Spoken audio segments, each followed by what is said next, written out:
বাস্তবতা হলো এই যে মওদুদিবাদ, এখন যে দেখছেন গতকালকে আমাদের জামাত ইসলামের তাহের সাহেব যে বলেছেন যে তারা আমেরিকান এম্বাসি নির্দেশনা যেভাবে দিয়েছে বা সেভাবে তারা এই জোটটা গঠন করেছে এবং এই ক্ষেত্রে শুধু ইসলামপন্থীদের রাখা যাবে না সে ব্যাপারে স্পষ্ট করেছে। আসলে বাস্তবতা হলো এই জামাত ইসলামের জন্মটা শুধু আমরা তাকে মুনাফিকই বলেছি, মুনাফিকের মধ্যে সবগুলো ভেতরে লুকিয়ে আছে।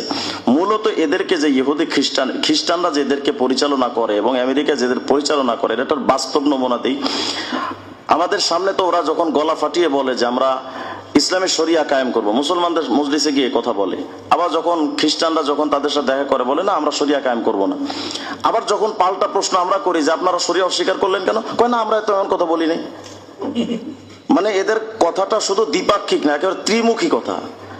তারা মুখে প্রথম বললো আমরা শরিয়া কায়েম করতে চাই, কোরআনের শাসন চাই, সৎলোক কোরআনের আইন চাই, সৎলোকের শাসন চাই, এই স্লোগান দিয়ে সামনে আসলো। যখন আমরা মনে করলাম যে না এরা শরিয়া কায়েম করতে চাই, খ্রিস্টানরা কি দেখা করলো আপনারা কি শরিয়া কায়েম করবেন, কয় না কে বলেছে শরিয়া কায়েম করবো। আবার যখন আমরা পাল্টা প্রশ্ন করছি আপনারা যে একটু আগে বললেন আমাদের স্লোগান দিয়েছেন আপনারা কোরআনের আইন কায়েম করবেন, কয় না আমরা তো এই কথাই বলি।